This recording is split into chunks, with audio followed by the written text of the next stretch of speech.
Bom, boa tarde a todos. É um prazer estar aqui representando o Conselho de Arquitetura e Urbanismo, esse novo conselho que surgiu agora no final de 2010, em que houve a separação das áreas de engenharia e arquitetura e urbanismo. Algumas novidades, professora Rosário, sabe, que acho que foi oportuno esse momento. Primeiro, é o seguinte,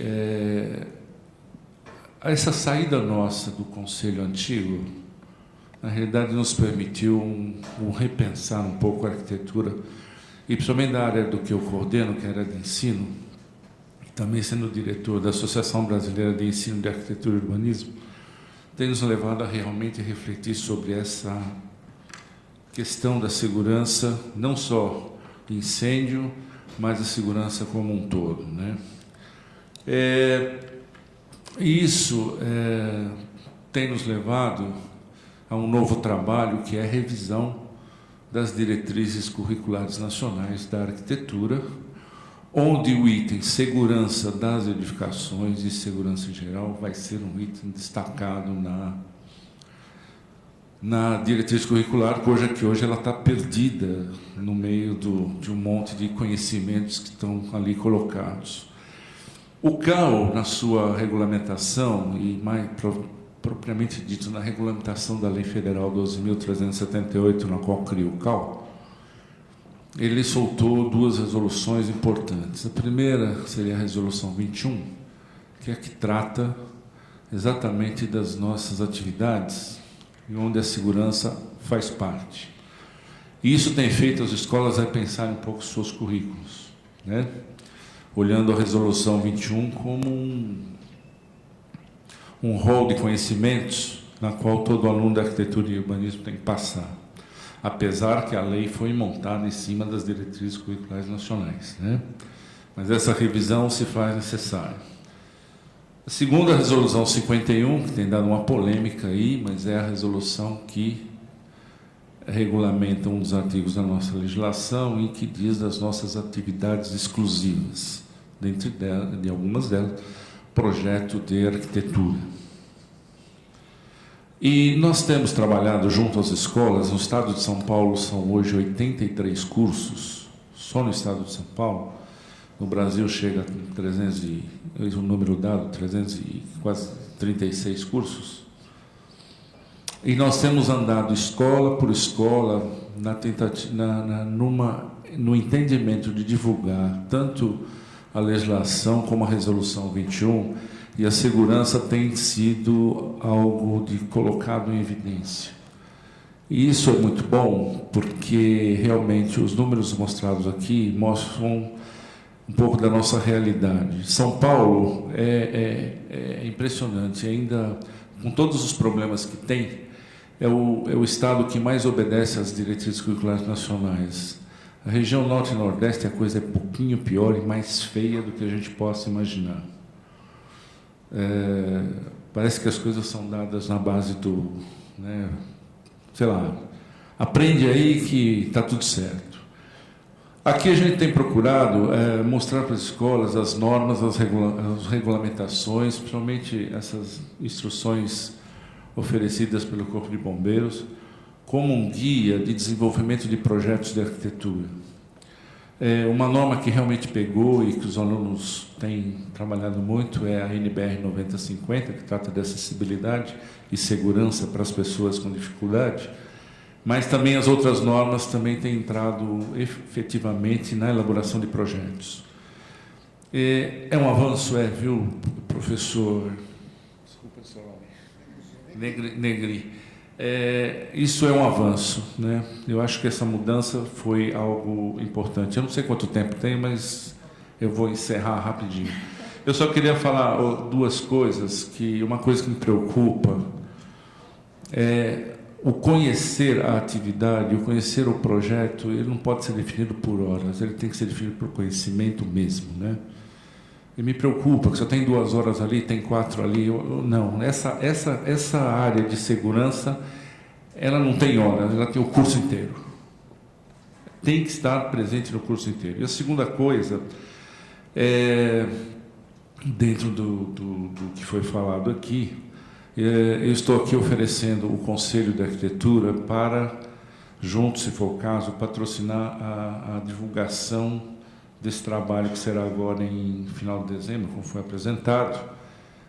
Nós temos condições de patrocinar também, então oferecemos o CAL para isso, tá? Portas abertas, nos atendem, inclusive o professor que falou sobre o curso de pós-graduação, também estamos abertos para conversar. Eu acredito que nós precisamos renovar o nosso corpo técnico nesse país. Realmente, muitos profissionais, tanto da área da engenharia e da arquitetura, infelizmente, têm ignorado a segurança como um ponto principal de partida de qualquer intervenção nesse país, e eu vejo que essa retomada, seja com cursos de pós-graduação, seja com a entrada efetiva do item segurança na graduação, nós teremos condições de vidas mais seguras e melhor. Obrigado.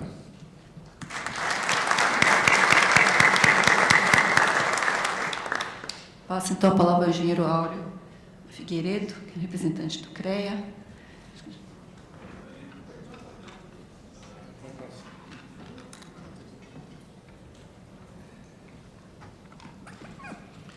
Boa tarde a todos, ilustres representantes da mesa, amigo João Carlos, arquiteto. Venho trazer aqui cumprimento do nosso presidente Francisco Curimori, do Conselho Regional de Engenharia, que era de arquitetura, agora agronomia, engenharia e agronomia. Nossos amigos arquitetos aí seguiram um caminho próprio, a contragosto, né? A gente gostaria que tivessem conosco lá, porque entre dúvidas e dificuldades, entre tapas e beijos, a gente sempre se entendeu e continuaremos nos entendendo, se Deus quiser. Bom, o Conselho de Engenharia e Arquitetura, pode passar nas 4 ele, Conselho Regional aqui no estado de São Paulo, tem cerca de 400 mil profissionais. Tá? É um número assim expressivo, agrupado nas respectivas câmaras, civil, mecânica, elétrica, agricultura, agronomia e assim por diante. E uma das câmaras é uma câmara de engenharia e de segurança do trabalho. Originalmente abrangia também os profissionais arquitetos que tinham a especialização de engenharia e segurança do trabalho, agora eles passaram a ser registrados diretamente no CAL. Mas estamos aí irmanados e na mesma direção, buscando realmente aquilo que podemos e devemos oferecer para a sociedade. Ia colocar uma foto minha ali, mas ia ser meio pretencioso, então vou poupar as senhoras e senhores aí desse dissabor aí, o super-homem aí na engenharia. Então, o CONFEA, Conselho Federal, os CREAs, os Conselhos Regionais, buscando registrar e disciplinar a execução da profissão e contribuir para o avanço tecnológico efetivamente em benefício da sociedade. Bom, nesse evento de formação em engenharia e segurança, mal posicionado aqui, engenharia e segurança aí contra o incêndio, a engenharia de segurança do trabalho, em nível de especialização, é conhecido por todos. Vamos dizer, a resolução do antigo Conselho Federal de Educação, 19 de 87, estabelece, então, de 550 horas de disciplinas obrigatórias e 50 horas de disciplinas optativas de cada curso. Então, o profissional que sai com essa especialização, ele, sendo engenheiro, busca o Conselho Regional de Engenharia, se for arquiteto, busca o Conselho de Arquitetura e Urbanismo, e vai ser registrado como profissional especializado em engenharia de segurança, ou não sei qual é a designação que vocês adotaram. Não pode passar. Bom, entre as atividades da Câmara, então, fundamentalmente não são atividades de ensino, embora eu, por exemplo, represento uma universidade, um curso no sistema. Mas aqui a nossa obrigação principal é fazer o registro e a fiscalização dos profissionais. Então, aqui um exemplo de atividade que foi elaborado pela Câmara em relação a um auditório, um ambiente semelhante a esse que as senhoras e os senhores estão sentados aí. Tá certo? Então, problemas relativos à questão de segurança contra incêndio durante o simulado de abandono, a partir de um simulado. Então, avaliar condições de risco do ambiente, em especial quanto à carga de incêndio, piso, tecido, combustível, paredes laterais com ripas de madeira, disposta com afastamento lateral e parede de fundo, disposição de saídas de emergência, em especial para pessoas com mobilidade reduzida. Temos saídas de emergência, mas as pessoas com mobilidade reduzida têm acesso a elas? É fácil? Tem condições para que elas acessem essas saídas? Eliminar o uso de apoio, mesas, quando tem mesa de computador, ou que eles permitam uma acessibilidade mais evidente. Evitar entrada e circulação no recinto com malas, maletas, tá certo? Pessoas que trazem uma quantidade muito grande de documentos volumosos, saída em caso de emergência, pode passar? Essas são determinações genéricas. Manter num local onde há uma grande concentração de pessoas, uma enfermeira do trabalho, estabelecer plano específico de abandono diário, profissional legalmente habilitado, de preferência um engenheiro de segurança do trabalho, montar equipes independentes de brigada e contra incêndios, de abandono diário e primeiro socorro. Nós estamos falando de prevenção, né? Programar palestras de curta duração, noções básicas de atuação em caso de emergência, atuar junto ao administrador da empresa, que no caso que tem que fazer daquele recinto, principalmente esclarecendo quanto às responsabilidades envolvidas, necessidade de participação profissional legalmente habilitada, em especial nos assuntos relacionados ao controle de situações de emergência. Depois desse trágico evento que tivemos lá, todo o Brasil sofreu junto lá na questão lá da Boate Kiss, quer dizer, era praticamente uma ratoeira lá para aquelas pessoas, a gente realmente tem aí a questão de combate a incêndio, prevenção e combate a incêndio aí como uma das coisas mais importantes.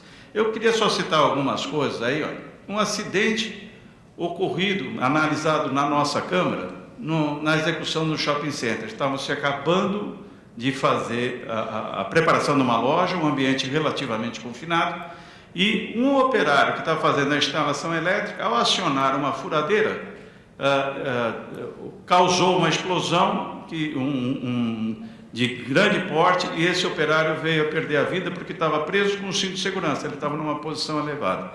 A primeira coisa que se pensa é o seguinte: um bolsão de gás. Vamos dizer, situações onde no shopping tem um bolsão de gás.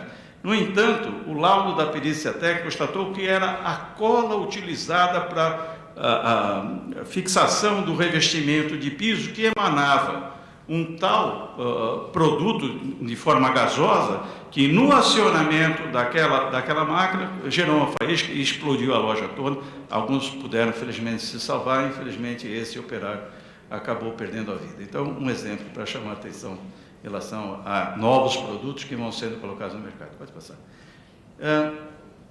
Uma outra coisa que eu queria chamar a atenção, até por ser de Santos, a questão em relação a ambientes portuários e industriais. Uma emergência química, não exatamente um caso de incêndio, mas uma situação que os bombeiros aqui com certeza vão se preocupar também bastante com isso.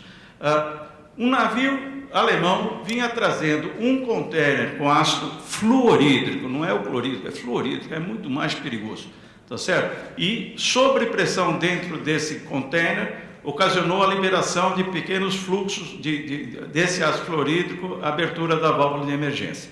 Esse cidadão, em vez de parar esse navio num lugar aí onde pudesse fazer o atendimento dessa situação, desembarcou esse contêiner em Santos, colocando em risco de vida, a população de mais de 100 mil pessoas ali na margem esquerda do porto e também na margem direita.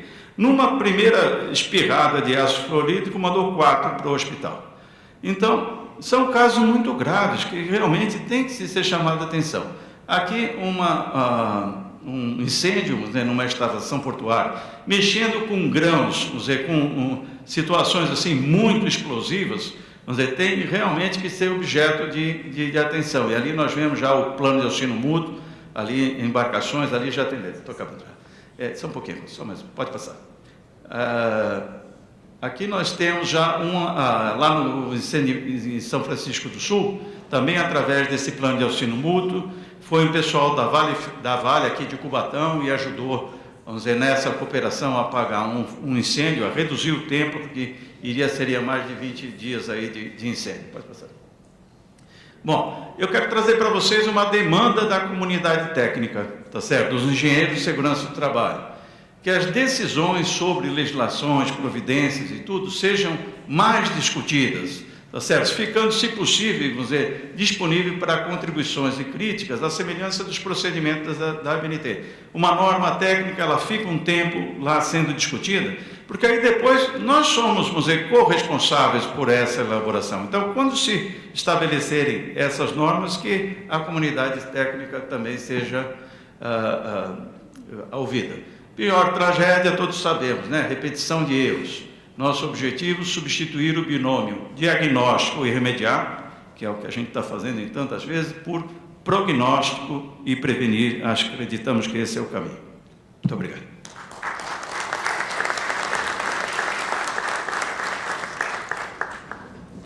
Muito obrigada. Queria prosseguir, então, com a exposição do arquiteto Eduardo Sampaio Nardelli, presidente da ASBEA, Associação Brasileira de Escritórios de Arquitetura. Boa tarde. Queria cumprimentar aqui a Escola Politécnica e a USP pela realização desse workshop, um momento tão oportuno que, quando se criaram brigadas de incendiários que praticamente todos os dias infernizam a nossa vida nas grandes cidades, inclusive atrapalhando as manifestações legitimamente democráticas de todos nós. Eu faço parte de uma geração que assistiu a estes incêndios do Joelma e do Andraus e, portanto, todos nós que assistimos aquelas cenas horríveis, inclusive pessoas se jogando no alto dos prédios, crescemos atentos, muito atentos a estas questões de segurança e particularmente da questão do incêndio. Eu sou arquiteto e trago aqui dois depoimentos, um como profissional e, naturalmente, representando uma associação de escritórios de arquitetura, que é a questão do projeto de arquitetura, que sempre é aprovado, né, nos órgãos competentes e passa sempre pelo estudo de rotas de fuga, enfim, das questões de segurança e normas de incêndio. Então, de um modo geral, nós somos parceiros dos bombeiros e todos os projetos de arquitetura procuram atender a essas normas, até porque se não atender não se aprova.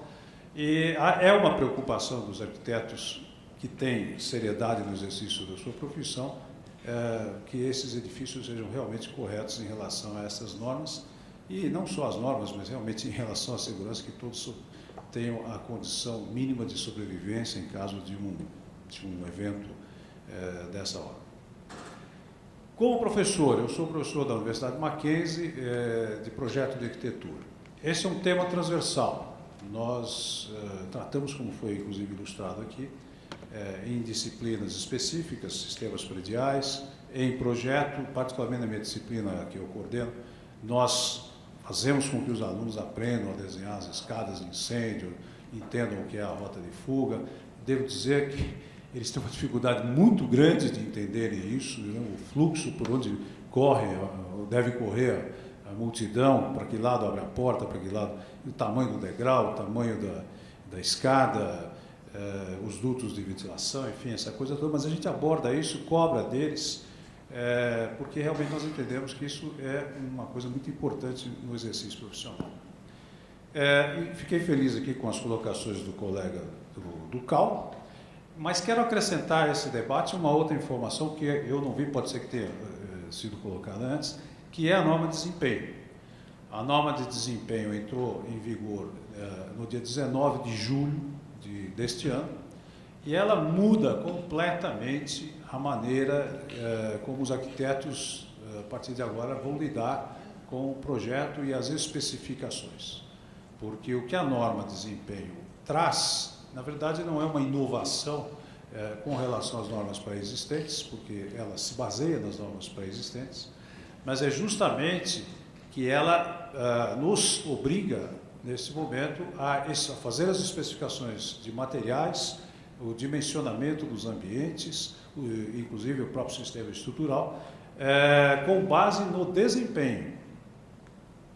Então já deixa de ser apenas uma questão, digamos, estética ou de gosto pessoal desse ou daquele, mas tem que ter um desempenho. E esse desempenho é tanto acústico como térmico, e também de desempenho estrutural, não é? No sentido da solidez da edificação, e leva em consideração também a vida útil do edifício. De modo que eu acho que a partir de julho agora abriu-se uma nova era para todos os profissionais envolvidos no exercício do projeto, porque realmente, não é, a partir de agora, nós temos que ficar muito atentos a esta questão, quer dizer, como se comportam os edifícios que nós projetamos. Então, eu imagino que daqui para frente, não só cursos como esses que foram relatados aqui vão ter demanda. Eu não cheguei, discutia-se muito sobre a questão da demanda, acho que deve ter demanda, mas terão muito mais demanda, como também os currículos, como já foi falado pelo colega do CAL, vão se adequar a isso, não é? Porque certamente essa é uma questão que vai se impor, e nós temos agora, infelizmente, recentemente, esse drama, não é, da Boate Kiss, que nos comoveu a todos, assim como nos comoveu em nossa geração o incêndio do Joelma e do Andraus. É isso que eu tinha para dizer hoje. Boa tarde.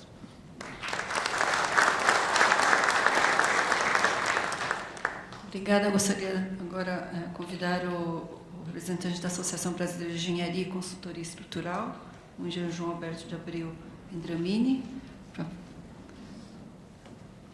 expor suas palavras. Boa tarde, meus colegas de mesa, boa tarde a todos. Eu represento aqui a ABS, Associação Brasileira de Engenharia e Consultoria Estrutural, e posso lhes garantir que a ABS tem uma preocupação muito grande com respeito às questões de segurança e durabilidade das estruturas na situação de incêndio. Como já foi dito aqui, São Paulo não é parâmetro para o que acontece no Brasil. A ABS tem regionais em 14 cidades e a gente tem reportes do que acontece por aí. Nos confins do Brasil existem lugares em que não se tem a menor notícia de que existe uma norma que trata desse assunto. As estruturas de concreto muitas vezes são tratadas sem nenhum cuidado, sem nenhum critério. Nós achamos que o assunto é merecedor de uma atenção especial, que passa seguramente por uma nova tratativa dos currículos escolares do curso de graduação.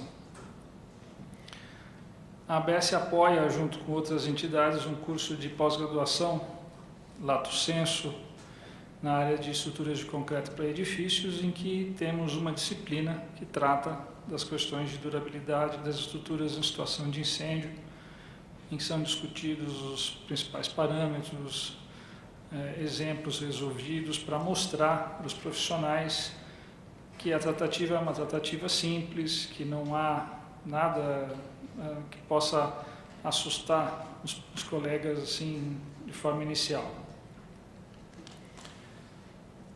Achamos também que, como já foi falado aqui pelo Negrisolo, que o bombeiro fez um trabalho espetacular difundindo o conhecimento através da publicação gratuita das suas ITs, que também as normas brasileiras deveriam ter esse mesmo tratamento, de forma que o conhecimento que é produzido gratuitamente, de forma voluntária pelo meio técnico, pudesse chegar também a todos os estudantes, profissionais, dessa mesma forma. Somos parceiros, também gostaria de deixar a ABS à disposição dos senhores para a divulgação desse material que está sendo produzido para o ensino, reforçando. A ABS tem cursos mensais em que podemos oferecer um espaço para, inclusive, uma palestra nesse assunto. O professor Valdir tem estado conosco já em diversas oportunidades. Somos parceiros também na busca pela revisão dos currículos dos cursos de graduação, e achamos que o assunto é sério. O assunto é sério, os exemplos de acidentes são contínuos e, com a redução da carga horária dos nossos cursos de graduação, a gente tem visto que o assunto cada vez vem sendo tratado de forma menos adequada. Daí a inclusão desse assunto no nosso curso de pós-graduação. Era isso. Muito obrigado.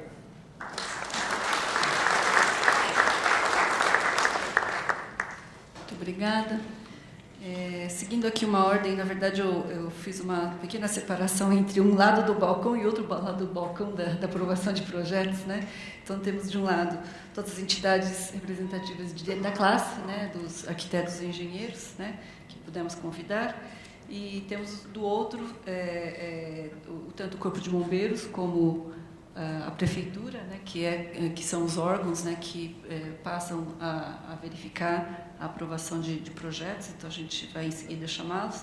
Temos aqui no meio um convidado que é o Marcelo Oliveira Lima, né, do Instituto Sprinkler Brasil, que tem uma posição em relação à formação nessa área de segurança contra incêndio, que eu também pedi um depoimento dele e está aqui para nos dar. Obrigado, Rosária. Sendo bem breve, eu estou representando aqui uma organização que se chama Instituto Sprinkler Brasil, foi criada há aproximadamente 3 anos por 2 empresas do ramo de seguros, a FM Global e a Allianz, com o objetivo de desenvolver especificamente o uso de sistemas de difundir o uso de sistemas de sprinkler no Brasil. A gente sabe que, junto com isso, a gente tem que trabalhar por várias outras coisas para que a área de proteção contra incêndio no Brasil se desenvolva. Nós temos quatro áreas principais onde a gente atua, uma na parte de legislação, tentando influenciar positivamente na legislação, um trabalho muito forte em normas técnicas, já foi falado aqui, sem normas técnicas, seguindo o modelo ABNT, a gente não consegue ter um mercado que seja uniforme, o tratamento não seja o mesmo, dado aos vários temas. Um terceiro ponto, que é a informação sobre incêndio, a gente tenta levantar informações sobre incêndios e tenta cobrar aqueles que são os detentores dessa informação, que são os corpos de bombeiros no Brasil, a publicação desses incêndios, porque, mais uma vez, a gente está aqui num evento sobre incêndio, com os profissionais mais qualificados do ramo, e a gente continua sem informações sobre quantos incêndios acontecem no Brasil, quantas pessoas morrem em incêndio no Brasil. Eu imagino que muito pouca gente aqui na sala, se é que alguém sabe, tem esses números. E a gente precisa ter, como gente que trabalha no setor e como gente que tem pretensões a estudar o setor e propor soluções, a gente tem que ter esses números na mão para poder propor soluções adequadas. E o quarto item, que aí esse é o assunto que me traz aqui, é a questão de educação, que a gente acha que sem uma formação superior para os profissionais na área de proteção contra incêndio, a gente vai continuar desculpe o termo, mas nessa lenga-lenga que a gente está, como já foi falado aqui, há anos e anos e anos e anos, né? A Adélia acabou de falar aqui sobre norma de desempenho. A gente, vendo um pouquinho o que acontece no mundo, geralmente os países primeiro tratam da educação para depois tratar de normas de desempenho, porque são documentos que exigem muito conhecimento a respeito de um determinado assunto, né? Eu sempre ouço gente propondo, vamos começar a tratar os códigos de um sistema de desempenho, não para um sistema prescritivo. Me dá até arrepio assim, de pensar quem é que vai analisar isso e dizer está correta essa solução não prescritiva. Eu fiz um breve resumo aqui sobre como é essa questão de educação sobre incêndio no mundo. Porque a gente ouve muito sobre os Estados Unidos, que os Estados Unidos têm isso muito forte, mas eu fiquei muito feliz em saber que são 17 países hoje em dia que trabalham onde se pode ter um curso de bacharel em engenharia de proteção contra incêndio no mundo. E passa por todos os continentes, exceto, infelizmente, o nosso. A África também não está representada. Mas vai desde a Austrália, a Bélgica, Canadá, China, Dinamarca, Inglaterra, Alemanha, Hong Kong, Nova Zelândia. Então, a lista é bastante grande, né? E o que me chama muita atenção foi isso que a gente comentou quando estava falando sobre demanda aqui. Eu anotei 2 números aqui. São 83 cursos de arquitetura em São Paulo, mais de 300 no Brasil inteiro. Se daqui a alguns anos nós tivermos 2 cursos de engenharia de proteção contra incêndio no Brasil, se a gente for seguir o que é a tendência mundial, a gente vai estar bem servido. A gente vai ter a possibilidade de ensinar aos profissionais que querem aprender sobre isso e sabendo que é um mercado reduzido, que é um mercado que tem espaço, não é para uma faculdade ou uma escola em cada estado. Certamente não vai acontecer isso. Se acontecer, tem alguma coisa errada, extremamente errada, porque o mundo inteiro trabalha de outro jeito. A nossa proposta como Instituto, o que nós estamos defendendo é que seja criada ao menos um curso de especialização o modelo do Paraná é um modelo bastante interessante. Ontem, como eu estava vindo para cá, eu liguei para o capitão Ivan lá no Paraná para perguntar para ele, porque eu disse para ele, olha, eu sempre ouço essa questão da demanda. No Brasil não tem demanda. A gente ouviu até falar aqui que tinha pesquisa dizendo que no Brasil não tem demanda. E como é que está o negócio aí? Ele falou, olha, a demanda aumenta a cada dia, a gente já está indo para a 6ª turma, como já havia falado ali, são 80 profissionais já formados.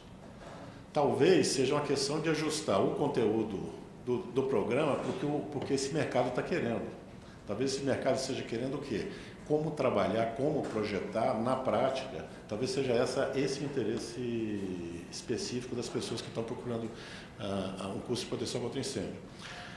A gente acha que, idealmente, o ponto ideal seria um curso muito semelhante ao que existe hoje em dia para segurança de engenheiro de segurança do trabalho, um curso do lato sensu, que tratasse extensivamente a área de proteção contra incêndio. Se a gente começar a fazer isso, a gente vai ter gente muito boa trabalhando na área em pouquíssimos anos, né? Se a gente continuar tratando essa questão de educação, como trata hoje em dia, assim, com um caso aqui, um voluntário aqui, ou alguém que está fazendo um trabalho pequeno ali, a gente vai continuar. Eu não sei quem aqui frequenta os congressos internacionais de incêndio.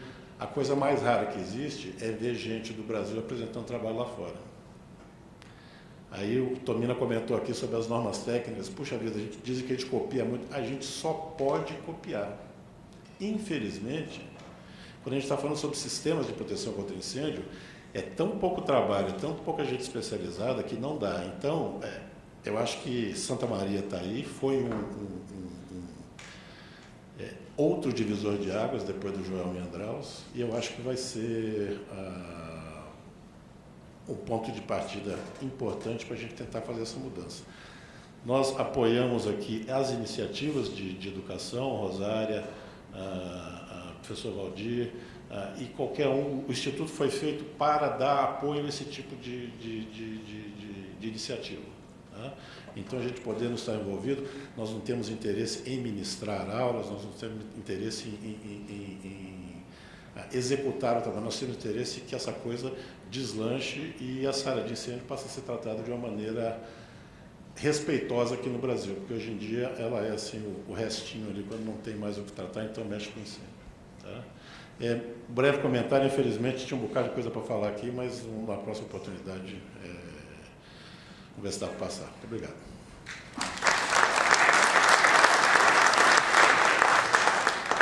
Temos ainda espaço para o engenheiro José Moacir Freitas, da Prefeitura Municipal de São Paulo, extinta Contru, né, que já não tem mais esse nome. Você pode até explicar um pouquinho? Boa tarde, Moacir Freitas. Iniciando o nosso departamento de controle de uso de imóveis, Contru, durante muitos anos, algumas décadas, funcionou e estava vinculado à Secretaria da Habitação. Recentemente, 12 de julho, houve uma alteração, uma viabilização de uma outra secretaria, Secretaria Municipal de Licenciamento, e o Contru passou a se chamar Segur. Então, são 5 coordenadorias, o Segur é uma delas. Então, muitos estão familiarizados com o nosso modus operandi, que nós fazemos vistorias, nós analisamos projetos de segurança contra incêndio, e o Coronel Duarte estávamos conversando um pouquinho, agora há pouco, que logo depois de Santa Maria aumentou muito a nossa demanda. E nós ponderamos que o trabalho de vistoria, da fiscalização dos projetos, do rigor às normas técnicas e as instruções técnicas do bombeiro, nós sempre fizemos. Não foi função de Santa Maria que nós começamos a trabalhar como a imprensa tem divulgado. É o nosso trabalho. Houve algumas denúncias, houve sim uma conscientização maior da comunidade. As pessoas querendo saber mais sim sobre incêndio, sobre segurança, sobre se os locais estavam adequados ou não. Dentro desse trabalho, Santa Maria pode acontecer em qualquer lugar do Brasil e do mundo. aconteceram vários nos Estados Unidos. E existe uma diferença que em muitos lugares se aprende com os incêndios, em outros lugares não se aprende tanto. O que nós podemos ter dessa resposta? Nós temos um grande diferencial no estado de São Paulo, a atuação do Corpo de Bombeiros, e no município de São Paulo, a atuação da Prefeitura, que nós fazemos sim esse trabalho com bastante cuidado. Agora, locais que sejam clandestinos podem ter tragédias sim, e muitas vezes nós não sabemos que existe. Os locais que nós conhecemos, que nós sabemos, sim, é feito todo um trabalho de segurança contra incêndio, exigências das normas da ABNT no nosso caso. Agora, se o local é clandestino, realmente fica um pouco mais difícil. Então, nós também optamos por denúncias, para nós sabermos a existência dos locais. Dentro dos nossos projetos, há uma necessidade brutal de melhoria, principalmente do nível de projeto que nos é apresentado, porque estamos lá há décadas e há pessoas fantásticas, excelentes técnicos, mas também alguns que simplesmente apresentam um projeto faltando uma série de coisas e buscando aprender com os comuniques, como também nos projetos do Corpo de Bombeiros. Quando nós partirmos para uma solicitação maior do nível do projetista, vamos ter então projetos melhores, mas não fica só nisso, partir também para uma análise melhor desses materiais, dos instaladores. Tá perfeito, conforme o nosso entendimento, essa nossa solicitação, essa pressão. E é necessário uma demanda legal, sim, uma demanda compulsória, porque o órgão público só pode fazer aquilo que a lei estabelece. E o munícipe, ele pode fazer tudo aquilo que a lei não proíbe. Agora, nós temos que ver esse ato do que a lei estabelece e o que ela não proíbe. Muitas vezes existem coisas que precisam ser avaliadas, precisam ser melhores esclarecidas. Então, é importantíssimo essa certificação.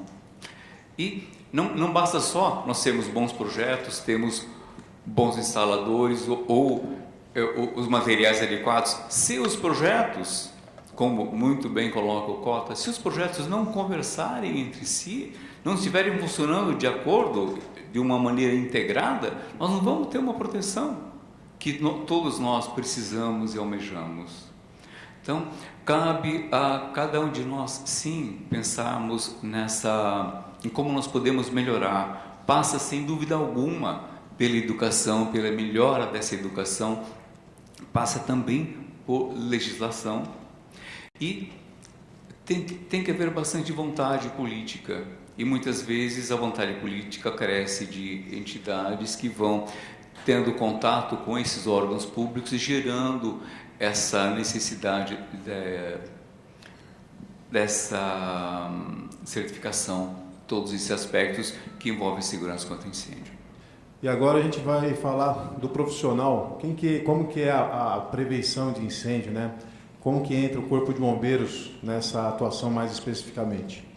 Então, os oficiais, o Corpo de Bombeiros, na verdade o Corpo de Bombeiros ele faz o quê? Ele faz a análise dos projetos técnicos que são encaminhados para o setor técnico e posteriormente a vistoria para constatar o funcionamento das instalações. Então, quem são esses profissionais que analisam os projetos técnicos? São os oficiais que analisam os projetos técnicos. E as vistorias? São os sargentos, os quais eu comentei no painel anterior, e os oficiais, quando se tratar de sistemas especiais, sistemas mais complexos. E qual que é a formação do oficial? Já que do sargento nós já comentamos. A formação do oficial era da seguinte forma. Para o ingresso na atividade do Corpo de Bombeiros, o oficial ele faz um curso na Escola Superior de Bombeiros de 1.800 horas-aulas. 1.800 horas-aulas. Isso tanto na parte de operacional, como na parte de prevenção. Dessas 1.800 horas, 780, ou seja, praticamente 40%, ela é basicamente de engenharia.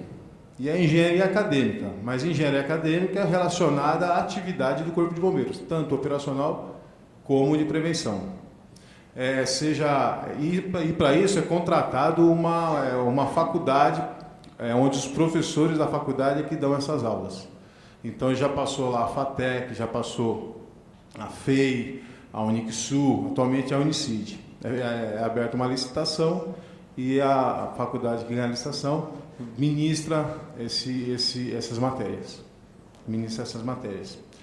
E são matérias mesmo acadêmicas, há matérias que ela serve tanto para operacional como para prevenção. Então você vai lá em mecânica dos fluidos, é tanto operacional como preventivo.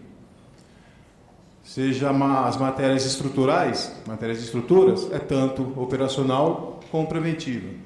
Mecânica dos solos é mais operacional.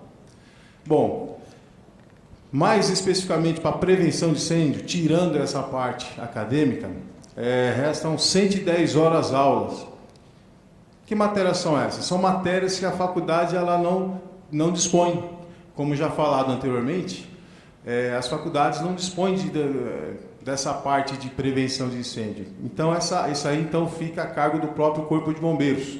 São 110 horas-aulas especificamente para a parte de prevenção, as quais não tem na faculdade. Né? Aí o oficial ele se forma, ele trabalha na parte operacional, fica um tempo na parte operacional e posteriormente alguns deles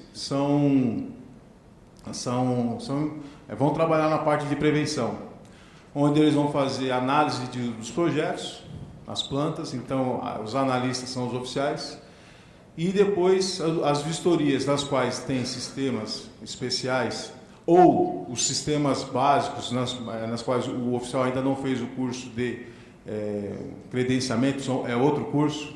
Então, ele faz a análise do projeto e a vistoria.